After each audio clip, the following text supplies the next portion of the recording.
시간 우리에게 주신 하나님의 말씀은 계시록 2장 12절부터 19절까지입니다. 계시록 2장 12절에서 19절까지.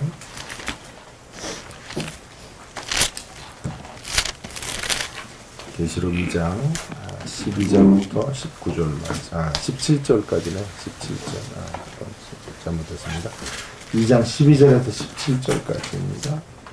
버가모 교회를 향한 메시지인데, 함께 교독하도록 하겠습니다. 제가 12절을 읽습니다. 버가모 교회의 사자에게 편지하라. 좌우에 날쌘 검을 가지신 이가 이르시되, 그리고 내가 위에 사람들을 행하니 거기는 사탄의 권자가 있느니라. 내가 내 이름을 굳게 잡아서 내 존선의 증인인 이바가 너희 가운데 곧 사탄이 사는 곳에서 죽임을 당할 때에도 나를 믿는 믿음을 저버리지 아니하였도다. 그러나 내게 두어 가지 책망할 것이 있나니 거기 내게 발람의 교훈을 지키는 자들이 있도다.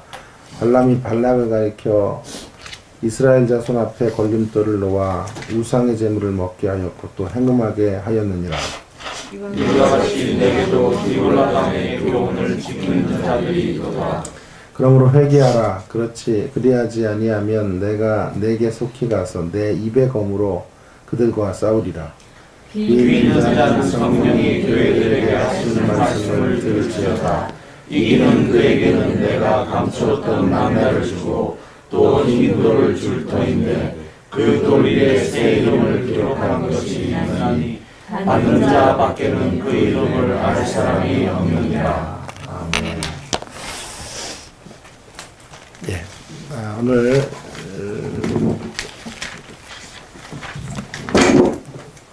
우리가 함께 좀 다루려고 하는 교회는 버가모 교회인데요. 제 마음 같아서는 좀 교회는 빨리 좀 넘어가고 4장부터 도표를 가지고 좀 하고 싶은데 또 이렇게 하다 보니까요. 뭐라 그럴까요? 건너뛰기가 좀 그렇고 그래서 버가모 교회를 좀 하게 됐네요.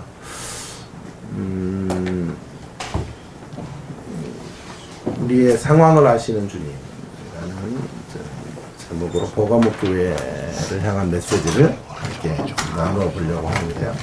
자, 두 가지 질문을 던지는 것으로 설교를 시작하고자 합니다. 첫 번째로는 이제 뭐 난이도가 그렇게 높지 않은 질문이고요. 두 번째는 그것에 대한 뭐 적용 문제라고 할 수 있겠는데요. 자, 먼저 첫 번째 문제 여러분들에게 한번 질문을 좀 해보겠습니다. 아시는 분은 이름을 대고 부조를 누르셔서 아는 척을 해주시면 소정의 상품을 드릴지는 모르겠어요. 어쨌든요, 고사성어를 하나 좀 맞춰주시면 되는데요. 어렵지는 않고요. 이런 설명을 드릴게요. 10사람이 있으면 10가지 색깔이 있기 마련이라는 뜻으로 사람마다 생김새, 기호, 취미, 생각들이 제각기 다름을 이루는 말은 무엇인가? 예. 부자 10인 10색. 예, 맞습니다. 10인 10색인데요. 이렇게 우리 모두가 각양각색의 인생을 살고 있다. 이런 말이죠. 인생으로서 우리가 살아내야 될 삶의 환경들이 저마다 제각각이다. 라고 하는 것을 알려주고 있습니다. 첫 번째 질문이 좀 단순한 질문이었다면 정보를 묻는 질문이었다면 두 번째 질문은 좀 응용하고 적용하는 질문이 되겠습니다. 그렇다면 우리의 삶이 다 각각이 다르고 독특하다고 한다면 다른 이들과 차별화된 나의 삶에 대하여 우리들의 삶의 현실에 대해서 우리는 어떻게 받아들이고 있는가 하는 것을 묻고 싶습니다. 주님이 내게만 허락하신, 나에게만 던져주신 삶의 자리에 대해서 만족하십니까? 라는 질문이 제가 드리고 싶은 질문입니다. 한 분 한 분 여쭤보면 좋겠습니다만은 그럴 수 있는 시간도 없고 해서요. 일반적으로 제가 답을 좀 내려본다면 일반적인 것이죠. 일반적으로 생각할 때 아마도 우리들이 살아내고 있는 남과 다른 나의 삶의 자리가 그렇게 만족스럽지 않은 경우들이 허다하지 않을까, 대다수가 아닐까 싶습니다. 우리들에게 주어진 독특한 삶의 자리, 그 자리에 대한 억울함 같은 거, 섭섭함, 못마땅함 같은 것들이 더 우리의 마음을 지배할 수 있지 않을까 싶습니다. 주의를 해야 돼요. 이걸 일반화시켜서는 또 안 돼요. 제가 이런 것들을 좀 일반화시키는 버릇이 있어서 한 번은 그런 얘기를 제가 했어요. 뭐 부부가 함께 만나서 살아간다는 게 참 힘들다. 갈등할 수밖에 없다. 부부는 뭐 이런 얘기를 했더니 한 분이 정색을 하면서 저한테 얘기를 하더라고요. 그렇게 일반화시키지 마시라고. 다 힘든 것만 아니라고. 자기는 결혼해서 여지껏 한 번도 안 싸웠다고 막 이러면서 그렇게 막 얘기를 하는 거예요. 20년이 넘었는데 한 번도 안 싸웠다. 그런 부부도 있으니 뭐 부부에서는 힘들대는 둥 뭐 이런 식으로 일반화시키지 말라 이렇게 얘기를 하는 거죠.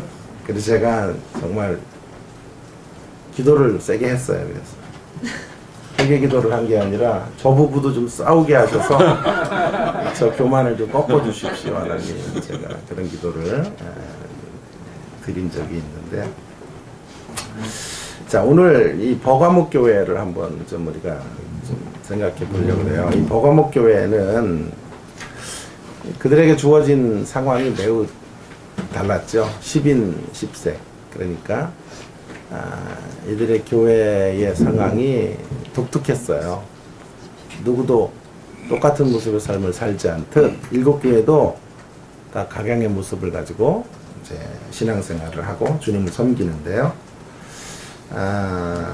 그들에게 주어진 삶의 자리에서 제가 조금 일반화시켰던 그런 경우처럼 매우 힘듦을 토로할 수밖에 없는 그런 교회였다라는 것이죠.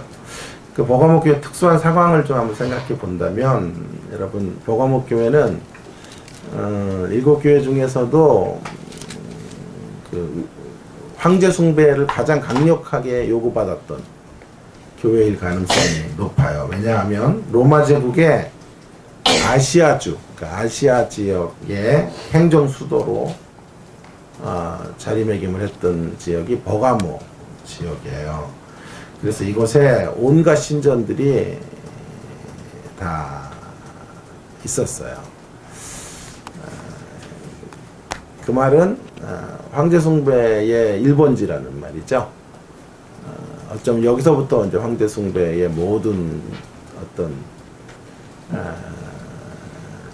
이런 계획들이 혹은 그런 정책들이 시행되어지고 강요되어지는 본산지에 있었기 때문에 황제 숭배의 중심지였다 이렇게 말할 수 있겠습니다. 그래서 성경은 지금 말하고 있죠. 그곳에 사단의 권자가 있다. 사단의 보좌가 있었다. 라고 할 정도로 사단의 위가 있을 정도로 강력하게 이제 황제를 숭배할 것을 강요했던 그런 지역 속에 버가목 교회가 자리 잡고 있는 것이죠. 얼마나 극심한 상황이었는지를 잘 알려주는 한 예가 순교자가 나온 거예요. 거기 안디바라고 하는 순교자가 생기게 됐다 그러죠. 그죠? 내 충성된 증인 안디바가 너희 가운데서 죽임을 당했다. 그랬지만 너희는 나를 저버리지 않았다. 그 안디바가 누구인가는 참 어려워요. 구체적으로 증명하기가 힘들지만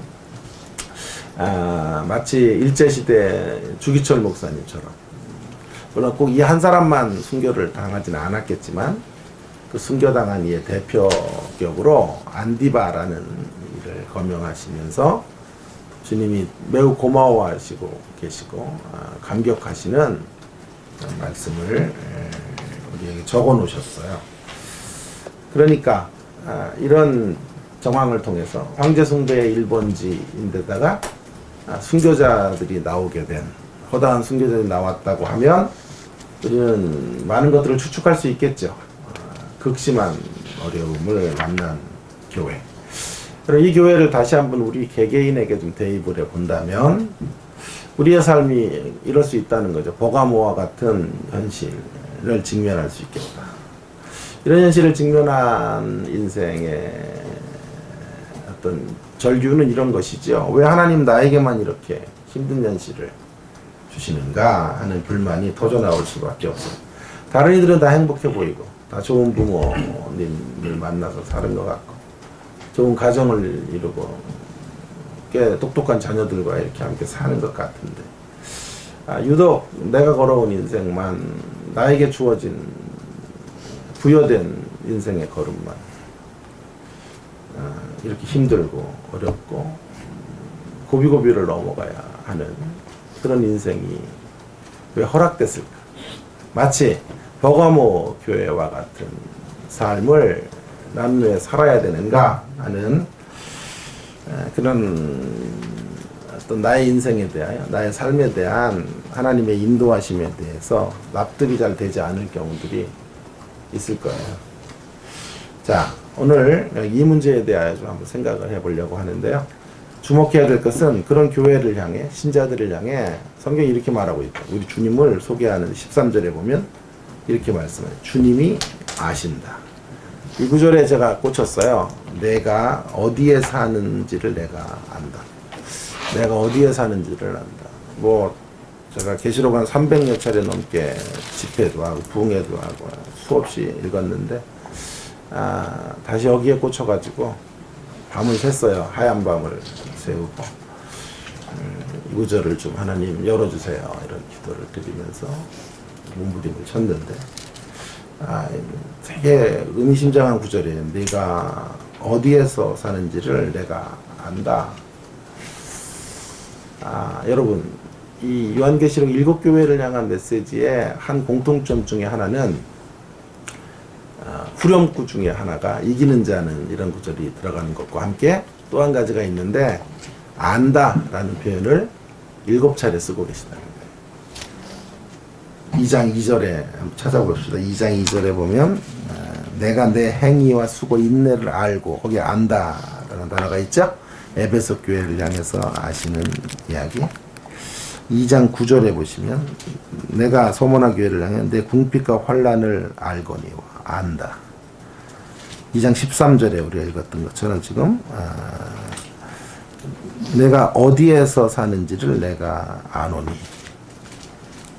2장 19절에도 보세요. 19절에 두아디라 교회를 향해 내가 내 사업과 사랑과 믿음과 섬김과 인내를 아노니. 그죠? 3장 1절에도 보시면 사대교회를 향해서 사대교회 사자에게 편지하라 하나 하나님의 7명과 7별을 가지신 이가 이르신 내가 내 행위를 아노니. 마지막으로 3장 15절에도 보시면 15절에 보시면 내가 내 행위를 아노니. 여러분 7번에 걸쳐서 성경은 알고 있다, 안다, 내가 너희들의 이런 것들을 알고 있다 라고 말씀해 주고 있죠.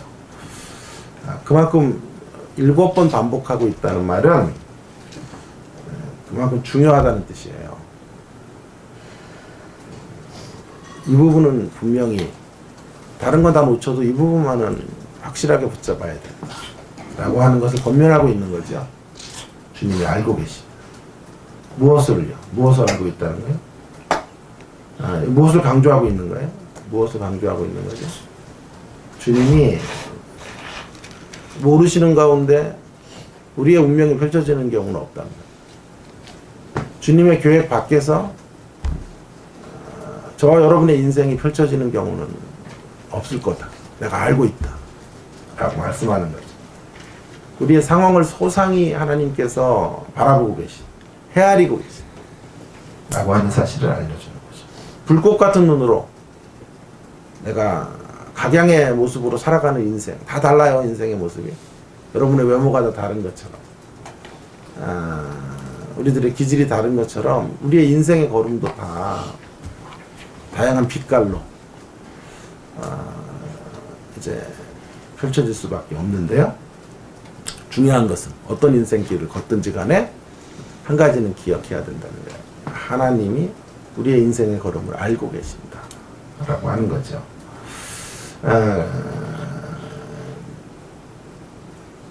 그 중에서도 이 버가목 교회는 아까 말씀드렸어요. 굉장히 힘들었던. 왜요? 우상 황제 숭배의 1번지였고 가장 강력한 어떤 도전들이 있어서 순교자들이 수없이 배출되었던 교회였기 때문에 안다는 말씀이 그 7교회 중에서도 가장 절실하게 들어왔던 교회가 아닐까 하는 생각을 하게 됩니다. 특별히 주님은 버가목 교회를 향해서는 네가 어디서 사는지를 내가 안다. 어디서 사는지. 어디에 살아요? 황제 숭배가 강렬히 요구되는 그 지역에서, 그런 삶의 처지에서, 형편에서, 그런 척박한 땅에서 신앙을 지키기가 너무도 어려운 현실 속에서 살아가고 있는 것을 안다. 어디서 사는지. 수없이 읽었지만 스쳐 지나가는 본문인데요. 구절이 참 의미 있게 오늘 다가오면 참 좋겠어요. 자, 그래서 이 말씀은 위로예요, 위로. 먼저 내가 안다. 아시는 주님에 대한 첫 번째 메시지는 위로가 되겠습니다. 위로. 그래서 그 위로의 메시지를 먼저 여러분들과 함께 나누고 싶어요. 그래서 첫 번째 거기 제가 이렇게 적어놨을 테지. 우리가 어디서 사는지를 주님께서 아시는 것으로 위로를 발견해야 한다. 우리의 삶이 다시 말하지만 버가모 교회와 같은 현실일 수가 있어요. 대다수가 이런 현실일 수 있겠고, 다 힘든 시대를 살고 있어요. 힘든 상황들 속에. 그러니까 좋은 시절은 사실은 다 지나간 것 같아요. 특별히 해야 될 게 별로 없어요. 지금 뭘 해도 정년이 보장될 수 없는 이런 세상 우리가 살고 있고, 여러 가지 상황들이 사실은 이전의 시대보다는 훨씬 더 어려워져 가고 있는 세상, 그런 세상을 저와 여러분이 살고 있어요. 그리고 또 우리에게 남다른 어려움들이 있단 말이죠. 다른 이들보다 더 힘들게 느껴지는 짐들을 하나님께서 우리에게 부여하셨을 경우도 있다고요. 그래서 그 어디를 봐도 참된 위로를 얻기가 힘들어요. 그렇다면 이 말씀에 좀 주목해 주시기를 바랍니다. 우리의 환경 때문에 위로를 찾기가 힘들다고 하면 오늘 주님의 말씀을 기억해 주세요. 그러나 그런 환경을 우리 주님이 알고 계십니다. 소상히 우리의 앉고 서고 일어서고 눕고, 우리의 억울하고 우리가 답답하고 우리가 얼마나 힘들어하고 있는지를 주님이 아십니다. 어디에서 살고 있는지, 어느 하늘 아래서 어떤 현실을 가지고 이 땅을 살아가고 있는지, 얼마나 무거운 인생에 짐을 지고 멍에를 지고 살고 있는지를 안다. 말씀하시는 거죠. 그리고 이것이 위로예요. 무엇보다도 위로예요. 주님 안에서 이 힘든 날들을 주 안에서, 주님과 관계 안에서 이런 현실을 직면하고 있다는 게 위로이다. 여러분, 우리가 직장 생활을 하거나 사회생활을 하다가 억울한 일을 당하고 속상한 일을 겪고 오해를 받거나 힘에 의해서 밀려날 때가 있죠. 상사가 나를 미워한다거나 이런 경험들. 안 해보신 분들은 아직 인생을 잘 모르는 건지도 몰라요. 저는 처절하게 그런 것들을 경험하니까요. 그럴 때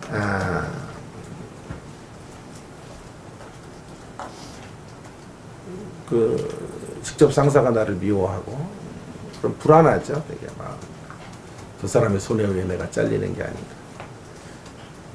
그러나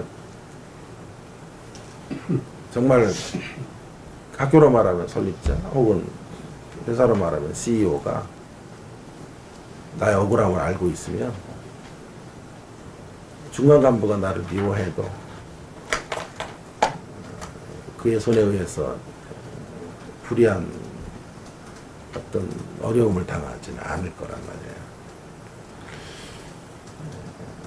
누군가를 안다, 누군가가 우리를 안다는 게 이렇게 큰 위로가 되는 것이에요. 하물며 인간이 우리를 아는 것도 위로가 될 텐데, 하나님 우리를 아시는 것은 감히 비교할 수 없는 위로의 메시지가 될 것이다. 그니 성경이 답이다. 뭐 이렇게 이야기를 하는데요.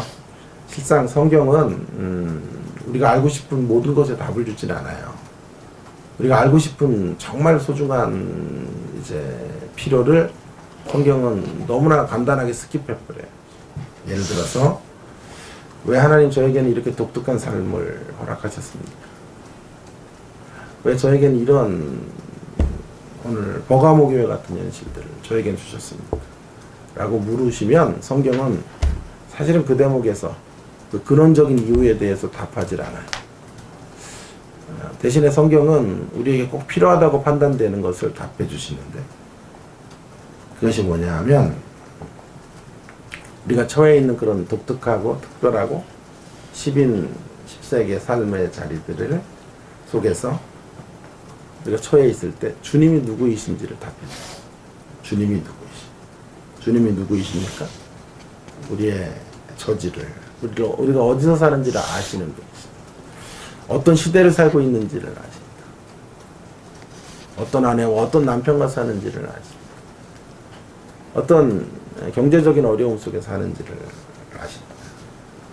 우리 어떤 고통의 자리에서 살아가고 있는지를 아십니다. 이렇게 말씀하고 있는 거죠. 위대한 영성 신학자이자 신부인 헨리 나우엔이라는 사람을 여러분 기억하시죠? 헨리 나우엔이 이렇게 말해요. 예수님께서 그 어려운 상황들, 예수님도 매우 힘든 상황들을 사셨죠. 십자가를 앞에 둔 삶을 살았잖아요. 생각해 보세요. 십자가는 죽음인데 처절한 저주의 죽음이 앞에 드리워진 결과로 주어져 있는 삶을 향해 걸어간다는 것이 얼마나 힘들어요.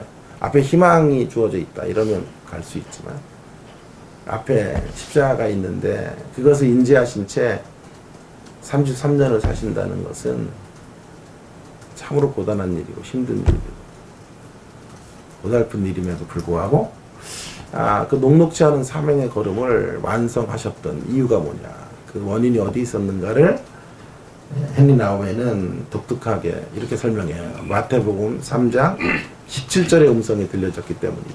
마태복음 3장 17절에 보면 이런 음성이 있죠. 하늘로부터 소리가 있어 말씀하시되 이는 내 사랑하는 아들이요 내 기뻐하는 자라 하시니라. 너는 내 사랑하는 아들이다, 내 기뻐하는 자라 하는 음성을 하나님과의 친밀한 관계 안에서 날마다 들었기 때문에, 그래서 그것이 그 음성이 예수님과 마음 가운데 10년 가운데 살아 있었기 때문에 힘들고 어려울 때마다 기쁨을 놓치지 않고 십자가의 길을 완성하시고 사명을 온전히 이루어내셨다 이렇게 말하는 것이죠. 여러분 버가모교회 혹은 버가모교회 같은 현실에 있는 우리들이 승리하기 위해서도 우리가 들어야 될 음성이 있다고요. 그 음성이 뭐냐고요. 이 음성을 들으셔야 돼요. 네가 어디서 살고 있는지를 내가 안다. 어디서 살아가고 있는지를, 어떤 현실을 살고 있는지를 내가 안다. 오늘 이 아침에 우리가 이 음성을 다시 듣게 되는 귀한 우리의 심령들이 되기를 바랍니다. 우리가 얼마나 고달픈 인생을 사는지 안다 라는 그 위로의 말씀을 다시 듣고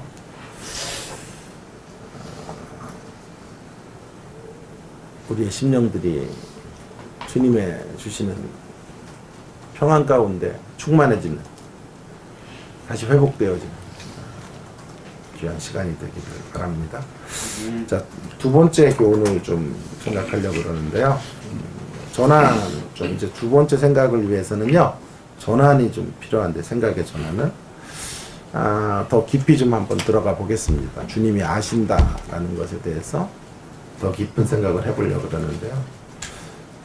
주님이 우리를 아시는 것으로 인해 우리의 처지를 아시고 형편을 아시고 우리의 괴로워하는 바를 아시고 우리의 상실감을 아시고, 그죠? 우리 마음 안에 포착되는 아주 작은 이런 감정마저도 주님이 아신단 말이에요.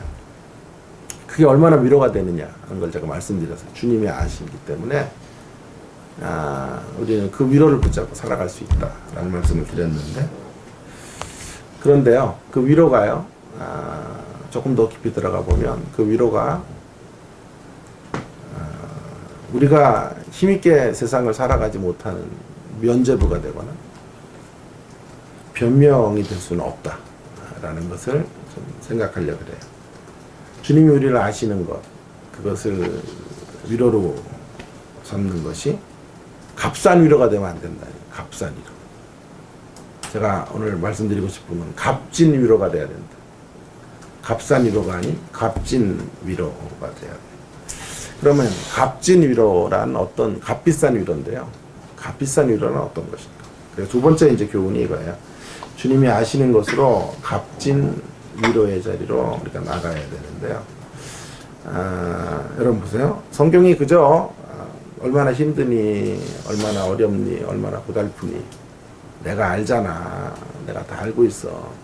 그렇게밖에 살 수 없는 것도 알고 있고, 그렇게 힘들어 휘청대는 것도 알고 있고, 마약에 빠질 수밖에 없는 이유도 내가 다 알고 있고, 다 알아. 그러니 걱정하지 말아라. 만약 이 메시지가 전부라면 성경은, 예수님은, 주님은 값싼 위로를 주는 거예요. 값싼 위로를. 그래서 계속 그 자리에 머물러 살아도, 그렇게 우리가 서 있는 자리를 극복하지 못하고 살아도 늘 주님 앞에 주님이 아시는구나 라는 것을 위로로 삼고 간다면 그는 값싼 위로가 될 수밖에 없어요. 그러나 우리 주님은 이 위로를 통해서 결단의 자리로 나가길 원하시는 거예요. 위로를 통해서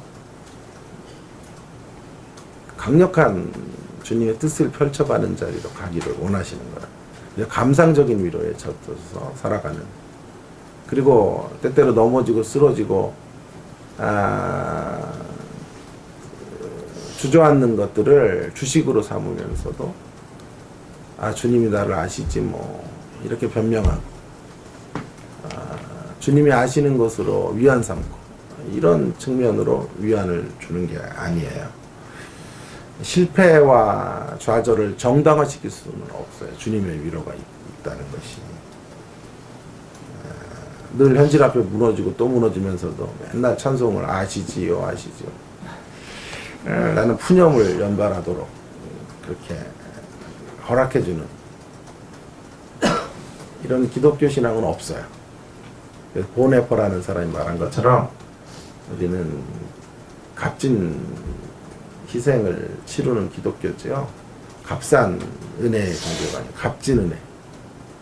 값싼 은혜가 아닌 값진 은혜의 길을 걸어가는 것이죠.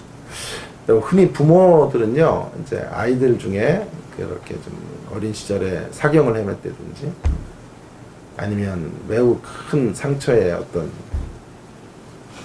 이런 과정들을 지나왔다든지, 그래서 지금도 그런 트라우마 같은 것으로 살아가고 있는 자녀들은 어떻게 돼야 할까요? 불쌍함이 너무 크죠, 우리 마음 안에. 그래서 그렇게 평탄하게 자라온 아이에게는 공부 못하면 야단도 치고 해도, 이런 아이는 반에서 35등 해와도 36명 정원에 1명 전학 가고 이렇게 해와도 야단도 안 치고 잘했다고 건강하게만 자라라 그러고, 실수를 계속 연발하고 해도 마음이 너무 짠하죠. 그래서 더 많은 것들을 요구하거나 요청하거나 부여하지를 않게 되죠. 오히려 우리가 줄 수 있는 걸 더 주려고 하고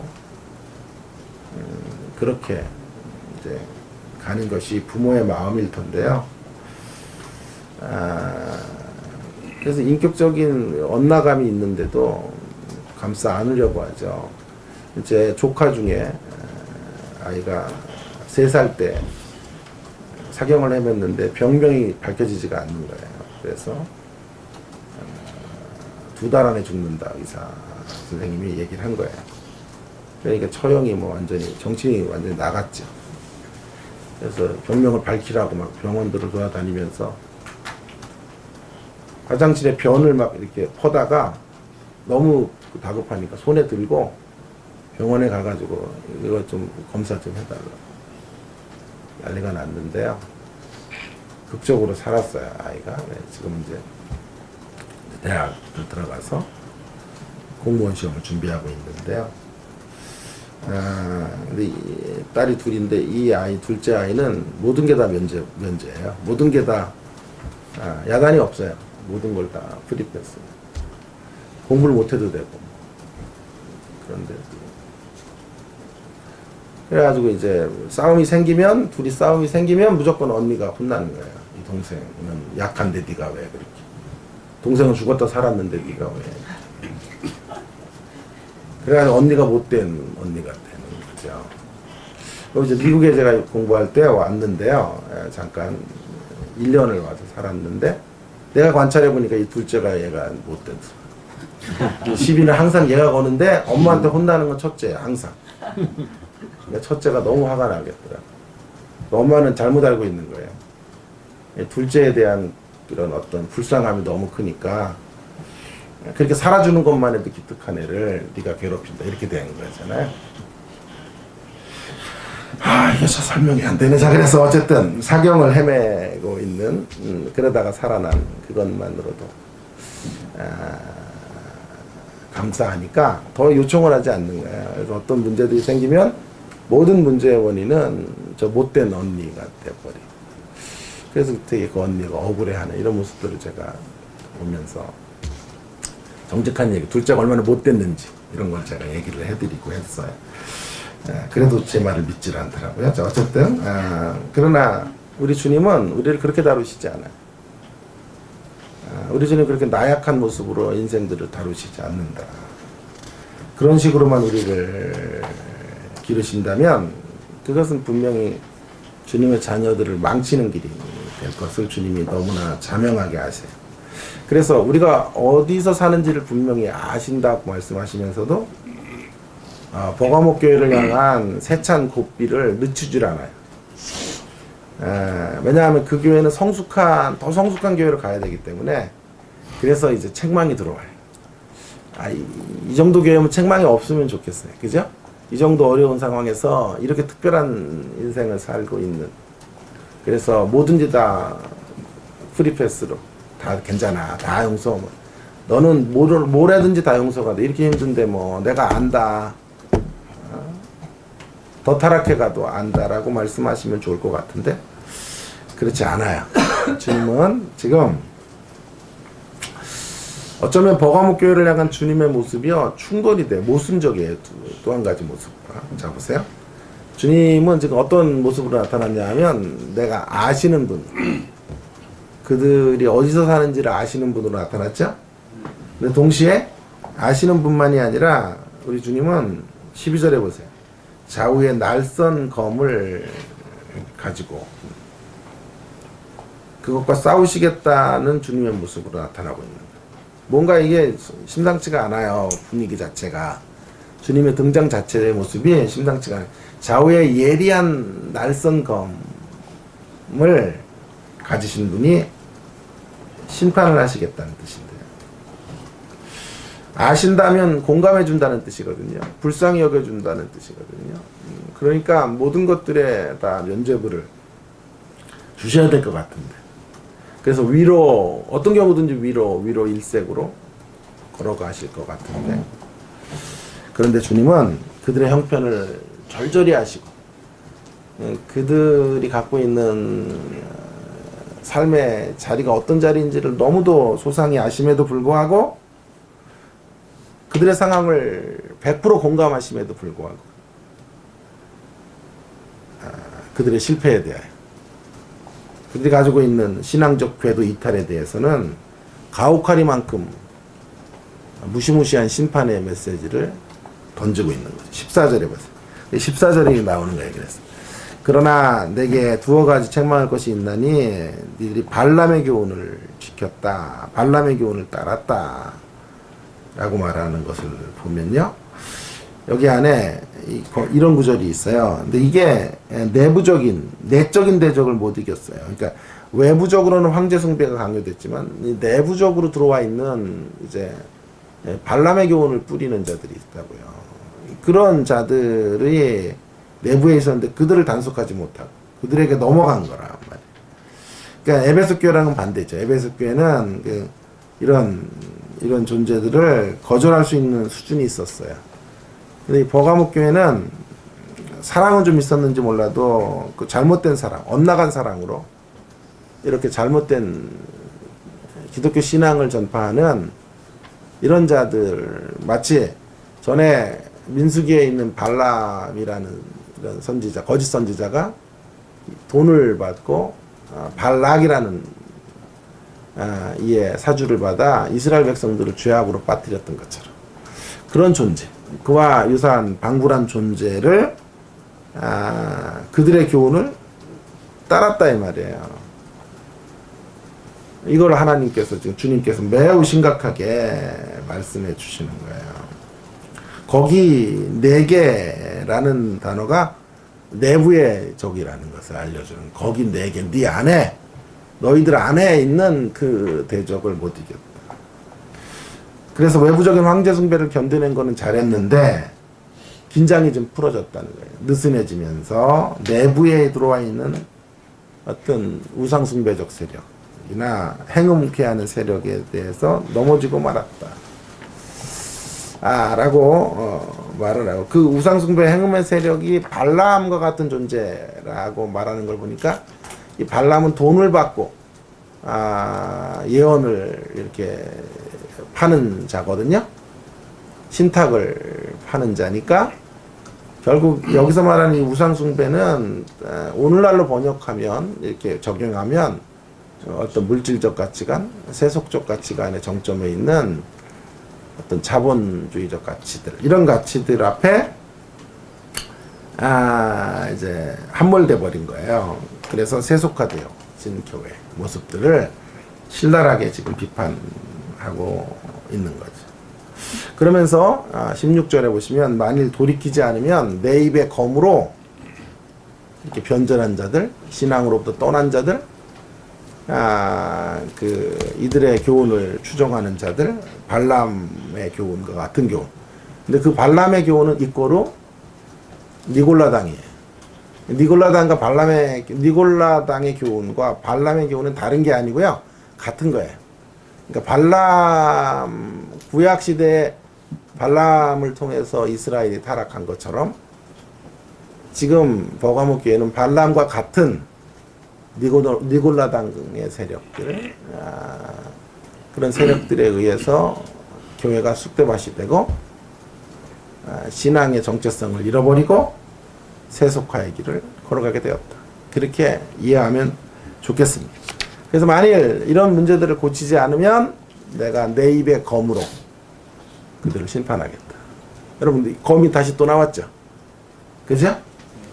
검이 나왔어요, 안 나왔어요? 내 입의 검으로 그들도 16절에. 그 16절의 검은 어디 있는 검이에요? 12절의 검이죠? 날선 검으로 싸우겠다. 이렇게 말씀하셨는데, 그 날선 검으로 누구와 싸울지 우리가 생각했던 상식과는 다르죠. 그 날선 검으로 대적들과 싸울 줄 알았는데 주님이 그 날선 검으로 지금 버가목 교회와 싸우시겠다. 회개하지 않고 돌아오지 않는 자들과 싸우시겠다. 이렇게 말씀하고 있는 것이죠. 너무도 준엄하고 무시무시한 메시지죠. 그들을 아시는 주님에 대한 메시지는 너무도 자애롭고 국률이 풍성한 주님의 모습과 근데 그 주님의 모습과 도저히 이렇게 하나로 연결될 수 없을 듯 보이는 날선 검을 가지신 주님의 모습. 그것으로 버가모 교회와 공격을 하시고 그것으로 싸우시겠다고 하시는 주님의 모습이 대치가 된다. 그러니까 이게 모순이 되는 듯 보여준다. 이건 우리의 이야기로 흔히 말하는 말로 하면요, 이렇게 하신다는 거죠. 주님이 공과 사는 구분한다, 이런 뜻이거나 똑같아요. 친한 건 친한 것이고, 내가 네 속사정을 아는 건 내가 아는 거고, 그렇다고 해서 너의 잘못은 내가 용서가 안 돼. 잘못은 잘못대로 평가받아야 돼, 이렇게 가는 거지. 너를 아는 것으로 너의 딱한 처지를 내가 공감하는 건 하는 것이고, 그렇다고 너의 죄를 묵과할 수는 없어. 그렇게 말씀하시는 것이라고 봐야만 되겠어요. 여러분, 저는 이게 잘 안 되는 사람이에요. 왜냐하면 학생들 가운데 막 수업에도 잘 참여도 안 하고 페이퍼도 늦게 내고 막 이런 사람들을 이제 종종 있어요. 수업을 해보면 한 3분의 1 정도가 나를 쫓아오고 3분의 1 정도는 중간 관망 세력이고 3분의 1은 뭘 해도 안 들어요. 예수님이 와서 강의해도 안 들어, 그 인간들은. 그런데 어쨌든 그런, 그러니까, 그런 미워요, 그런 인간들은. 그러니까 수업의 학습 공간이 참 두려워요, 되게. 그런 학생들이 앉아있고, 막, 거기서 나를 또 어떻게 해야 되는 이런 두려움이 있어서, 어느 유명한 기독교 교육학자는 그 학습 공간에 대한 진지함 때문에 우울증도 오고, 그랬던, 이야기를 제가 읽었어요. 그만큼, 쉽지 않은 일들인데, 그러다가 이제 그렇게 말도 안 듣고 이러는 사람이 자기 교회 저를 부를 때가 있어요. 무슨 부흥회 같은 거 소개를 해줘서. 그래서 매일 졸고 이러는 인간인데 부른 거야. 갔는데, 아유, 이해가 되는 거야. 왜 졸 수밖에 없는 거야. 이 교회 부교육자들은 전도사 때부터 새벽 4시에 무조건 가서 저는 6시까지는 있어야 되는 교회인 거예요. 이런 교회를 다니니까 야간에 공부하러 와서 졸 수밖에 없는. 그리고 학교에서는 그렇게 개판인데 교회에서는 그렇게 존경받는. 너무 이해가 되고. 그렇게 되는 거예요. 그래서 그때부터는 이제 그 학생에 대해서 제가 마음이 많이 풀리고 페이퍼가 늦어도 사정이 있을 거야. 분명히. 교회 안에 무슨 일이 터졌을 거야. 그래가지고 페이퍼가 늦어도 감점 안 하고 이렇게 돼요. 그리고 올려줄 수 있는 점수가 있으면 찾아서라도 한 점을 올려서 B로 줄 거 B 불러주고 이렇게 간다.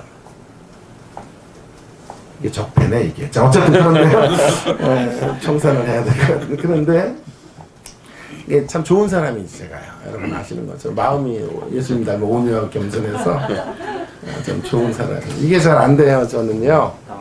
공과 사.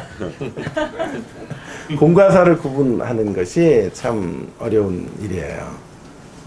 정에 치우치고 그의 사정을 알면 그의 사정에 몰입되어져서 도와야 된다 이런 제 마음들이 그쪽으로 끊임없이 흘러가는 사람인데요. 우리 주님은 그런 분이 아니시라. 주님은 이런 부분에서 매우 냉정하시죠. 사적인 일들과 공적인 일들, 그들이 잘한 일들과 그들이 그럼에도 불구하고 고쳐야 될 일들을 따끔하게 함께 말씀하시면서 그 교회를 더 성숙의 지점으로 이끌어 가시기를 원하시는 분이에요. 자, 그렇다면 이제 결론적인 정리를 좀 해보겠습니다. 그렇다고 하면 이런 주님의 모습 속에서 우리가 배우는 분명한 메시지가 뭘까요? 왜 주님은 이렇게 좀 모순되는 듯한 모습으로 내가 너희들의 상황을 알잖아. 얼마나 힘든지 알잖아. 다 속사정 이해하잖아. 말씀하시면서도 그러나 이렇게 계속 살면 나는 검으로 니들을 다 심판할 거야 라고 하시는 모순되는 듯한 모습으로 나타나시면서 우리에게 어떤 교훈을 하려는 것일까요? 이런 교훈을 하시려는 것 같아요. 그 어떤 경우에도 핑계는 없다.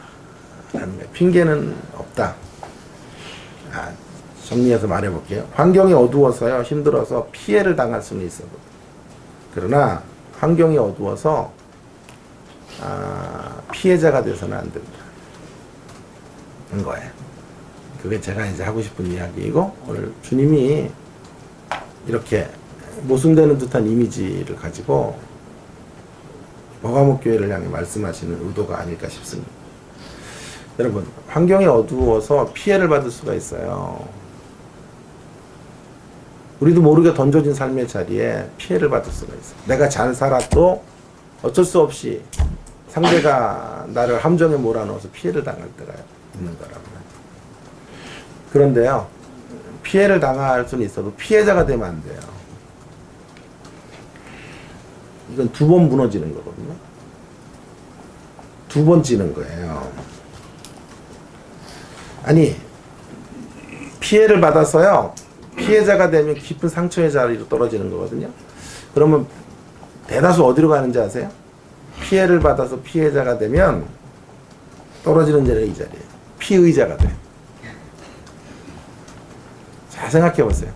상처를 받고 그 상처로부터 피해자가 되지 않도록 고리를 끊어야 돼요. 상처의 고리를 끊고 우리가 상처로부터 벗어나야 되는데 벗어나지 못하고 상처가 내면으로 들어와서 우리 거실 안에 자리 잡고 마음의 거실에 주인이 되어 상처가 자리 잡으면 어떻게 되겠어요? 그 상처를 따라 살죠. 상처가 주인이 되는 거죠. 아픔이 주인이 되죠. 아픔이 왕노릇하는 거죠. 왕노릇하는 자리에서 분노가 생기고 온갖 안 좋은 것들이 우리 마음 안에 자라죠. 그럼 어떻게 되냐 하면요, 반드시 나를 상처 입혔던 자들을 향한 피의자의 자리로 가요. 가해자가 되는 거죠. 그러니까 이중으로 상처받아서 무너지고 피해자가 돼서 무너지고 피의자가 되는 자리에서 인생을 망치는 꼴이 되는 거죠. 피해를 입는 거는 우리가 통제할 수 있는 일이 아니에요. 어떤 경우에는 통제 밖에 있는 경우들이 허다해요. 길을 가는데 새가 갑자기 지나가다 똥을 싸요. 내 머리 위에. 그런 거예요. 피해를 당하는 거예요. 누가 태클을 걸어서 도로를 걷는데 나를 넘어뜨려요. 그럴 때가 있단 말이에요. 그거는 우리가 통제할 수 있는 게 아니에요. 그러나 그것으로 인해 내가 분노를 삭히지 못하고 피해자가 되면 안 돼요. 그것에 의해서 내 내면이 헝클어지거나 붙들리면 안 돼요. 발목이 잡히면 안 돼요. 아멘. 그것이 한이 되어서 상처로 딱딱하게 딱지가 굳어서 평생 회복이 안 되는 자리로 가면 내가 무너지는 거죠. 상처를 받은 것도 너무 아픈 건데요. 이건 더 원통한 일이에요. 그보다 더 원통한 일은요. 그렇게 해서 딱딱하게 굳어진 심령은요, 좋은 것들이 나오지를 못하니까 거기서 터져 나오는 것들을 통해 다른 이들을 또 상처를 입혀요. 다른 이들을 또 아픔의 구렁텅이로 몰아넣는 피의자가 되는 자리로 가는 거죠. 여러분, 우리는 바로 이 고리를 끊어야 되는 사람들이에요. 아멘. 이 고리를 끊고 세상 사람도 이 고리를 못 끊어요. 피해를 받으면 피해자로 가고 피의자로 가는 이 연쇄 반응을 끊을 수가 없지만 우리는 이 고리를 끊을 수 있어요. 피해를 피해로 끝이고 피해자가 되지 않을 수 있다. 왜냐하면 우리에게 복음이 있기 때문에 그래요. 아멘. 우리에게 예수님의 사랑의 이야기가, 십자가의 이야기가, 구속의 이야기가 우리 가운데 들어와 있기 때문에 우리는 이런 고리를 끊고 새로운 삶의 자리로 나아갈 수 있어요. 여러분, 피해로 인해 피해자가 되지 않도록 우리를 단속하도록 하시기 위해 사실은 오늘 본문은 쓰여진 거라고 저는 생각해요. 주님은 그런 모습으로 나타나는 거예요. 이 환경이 얼마나 힘드니까 이 환경 속에서 황제 숭배 같은 거절하면서 그거 갖고 싸우다가 너무 힘에 부쳤을 거예요. 그러다가 내면을, 속을 단속하지 못하고 내부를 단속하지 못해서 무너진 거거든요. 그러면 주님이 국률이 풍성한 분이면 얼마나 힘들어 다 알아. 무너질 수밖에 없었지 뭐. 황제 숭배가 얼마나 심했으면 그래. 그런 거 다 용서돼. 이거 하나면 다 충분해. 이리 가야 될 것 같은데. 주님은 내가 너를 안다고 해서 네가 잘못 산 것을 다 면죄부로 처리해 줄 수는 없어 라고 말씀해 주는 거라고. 그 환경이 힘들어서 그렇게 상처를 받아서 질 수밖에 없는 이유를 아무리 가지고 있어도 공감은 내가 할 수 있어. 내가 알아. 그러나 그 잘못에 대한 책임을 면제받을 수는 없는 거야 라고 말씀해 주고 있는 거죠. 아비멜렉이 대표적인 사람인데 우리가 나가야 될 길을 이제 생각해 보려고 그래요. 아비멜렉은요, 아시죠? 기드원의 아들. 기억나세요? 사사기에 좀 한번 기억을 해보세요. 아비멜렉은 정말 아픈 사람이에요. 서자 출신이죠. 서자로 배다른 형제들 함께 살았어요. 얼마나 서러웠겠어요. 밥을 먹고 있으면 형제들이 와서 너는 이만 서자 저쪽으로 떨어져. 그래서 밥을 먹는 밥그릇을 걷어차요. 대글대글 밥그릇이 굴러가고 영화로만 찍는다면 그러면 흙으로 다 범벅이 된 밥을 주워서 눈물로 빵을 먹고 밥을 먹으면서 이놈들 내가 가만두지 않을 거야. 그런 날들을 살았던 사람이 아비멜렉. 하나님이 아세요. 그의 고통을 그의 억울함을 아신다. 서자로 태어나고 싶어 태어난 거 아니잖아요. 그죠? 보가모교회처럼 이런 삶에 던져지고 싶어 던져진 게 아니잖아요. 황제 숭배의 1번지에서 태어나고 싶어 태어난 거 아니잖아요. 그 교회 가고 싶어서 간 것도 아니잖아요. 아비멜렉도 역시 마찬가지란 말이에요. 그런 삶을 살아내고 싶지도 않았고 그런 인생으로 던져지기를 원하지도 않았음에도 불구하고 살아가야 되는 거죠. 하나님이 아신다. 하나님이 아시기에 그 당한 피해를 피해자가 되는 자리로 이끌어가지 말고 더 나아가 피의자가 되는 데까지는 가지 말았어야 돼요. 하나님이 아시기 때문에 오히려 위안을 얻고 구실이 되어 가는 게 아니라 아시니까 이 걸음을 향해서 걸어가는 게 아니라 아시기 때문에 그 고리를 끊고 다른 방향으로 갔어야 되는데 아비멜렉은 그 삶을 거절하지 못해요. 그죠? 그래서 피해자가 되죠. 분노로 차오르죠. 그리고 마침내 배다른 형제 70명을 죽여요. 그래서 역사상 성경에 가장 잔인한 이야기가 하나 나왔다면 바로 사사기에 2개 나오는데요. 지파 하나를 멸절한 게 이제 결론 부분에 나왔지만 그거보다 더 잔인한 거예요. 이거는 왜냐하면요, 이거는 집안에 있는 형제를 70명을 죽인 거잖아요. 자, 제 말이 틀리지 않았죠. 피해를 당하면 피해자가 되고요. 피해자의 자리에서 깊어지면 반드시 피의자가 돼요. 그래서 인생이 그것으로 무너져 내리고 마는 거죠. 그럴 수밖에 없어서 너무 마음이 아파요. 동정표는 줄 수 있어 우리가. 충분히 그 억울함이 있었기 때문에, 상처가 있었기 때문에 그랬을 거예요. 그럼에도 불구하고 다시 말씀드리면 그 책임으로부터 자유할 수는 없어요. 그렇게 산 70명을 죽인 살인자의 삶의 결국은 자기가 책임져야 돼요.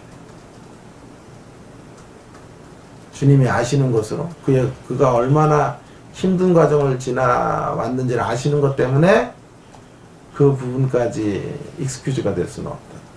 그것까지 주님이 이그노하실 수는 없어요. 면죄부로 처리해 줄 수는 없는 것이다. 이제 그러면 우리는 어디로 가야 될까요? 예, 피의자의 피해를 입을 수 있지만 피의자로 가고 피해자로 가는 고리를 끊어버리십시다. 상처의 지배를 받지 말고 어두움과 싸워나가기를 결단하시는 우리가 되어야 됩니다. 주님 우리를 아셔요. 아시는 걸 힘삼고 이제 이 결단의 자리로 가는 거죠. 아시기 때문에 상처와 함께 발맞춰가는 삶, 현실을 변명하는 삶들을 절대로 살아서는 안 돼요. 그냥 우리를 아시지만 만일 그 환경에 핑계를 대고 현실 앞에 무릎 꿇으면, 내부를 단속하지 못해서 무너지면 예리한 검을 가지고 내가 너희들과 싸울 것이다. 주께서 말씀하고 계시는 양면적 메시지가 함께 있기 때문에. 그래서 우리는 어둠과 싸워야 돼. 국제적인 우리가 가야 될 길에 길을 비춰주는 사람이 요셉이잖아요. 요셉은 상처로 말하면 아비멜렉 버금가는 상처를 받은 사람, 형제들에게 미움을 받았죠. 그러나 그 상처로 인해 피해자로 가질 않아요. 그 고리를 딱 끊어요. 그래서 보복하지 않아요. 피의자로 가지 않아요. 형제들 원망하지 않아요. 형제들 죽이지 않아요. 힘을 가져서 얼마든지 형제들 전부 감옥에 채워놓을 수 있었지만 그런 시시한 일 하지 않고 이 모든 일들이 하나님의 주권 속에 이루어진 일입니다. 나를 구원자로 세우기 위하여 하나님이 이런 상처마저도 활용하고 계셨다는 사실을, 이 아픔마저도 쓰기 위해서 하나님께서 이렇게 역사하셨다는 사실을 간증하고 있는 것이지. 우리 이럴 수 있다고요. 우리에게 다시 말해요. 복음이 있기 때문에. 아멘. 우리는 복음을 경험한 사람들. 복음은 우리에게 아비멜렉과 같은 사람이 아닌 요셉과 같은 새로운 용서의 삶, 화해의 삶을 살아낼 수 있도록 강력한 원동력을 제공해 주고 있어요. 아비멜렉과 같은 삶을 넘어서시고 극복하시는, 그래서 용서를 만들고 사랑의 아름다운 드라마를 써내려 가시는 우리 모두가 되어지시기를 주님의 이름으로 부탁드립니다. 특별히 그런 일들이 일상에서 해야 돼요. 일상에서 싸워야 돼요. 일상에서.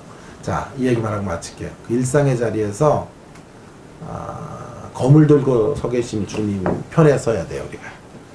그래서 원래는 이 검을 들고 주님은 우리랑 싸우려고 그러는 게 아니에요. 누구를 심판하려고 그러냐면 악을 심판하려고 그러는 거예요. 어두움을 심판하려고 그러는 거예요. 근데 하나님의 백성들이 변절하고 하나님의 백성들이 핑계되어지고 하나님 백성들이 올바른 삶을 살지 못하자 우리를 향하여, 우리를 위해서 싸우시려고 검을 빼진 분이 우리를 향해 싸우시겠다고 하시는 거거든요. 끝내 하나님이 우리가 돌아오지 않고 회개하지 않으면 끝내 우리를 향해서 싸우신다.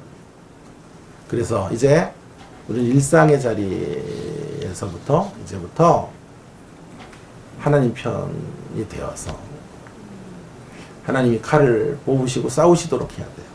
우리를 위해서 싸우시도록. 그래서 우리를 위해서 이 검을 가지고 누구랑 싸우시게 해야 되냐면 황제 숭배하는 자들과 싸우게 하시고 우상 숭배 음행하는 자들과 싸우게 하시고 이 검을 빼어들고 우리의 허무의 세력과 싸우게 하시고 우리 안에 있는 상처의 세력과 싸우게 하시고 절망과 열등의식과 피해의식으로 얼룩져 있는 우리들의 삶에 이 어두움의 영역들과 싸우시도록 만들어드려야 돼요. 그렇게 날마다 싸워낼 때 우리는 아비멜렉과 같은 삶이 아닌 요셉과 같은 위대한 삶의 자리로 나아가게 될 줄로 믿습니다. 아멘. 일상의 자리에서 그래서 주님이 날선 검으로 우리를 위하여 싸우시게 해야 된다. 하는 것이 결론적인 메시지가 되겠습니다. 자, 우리 찬양을 함께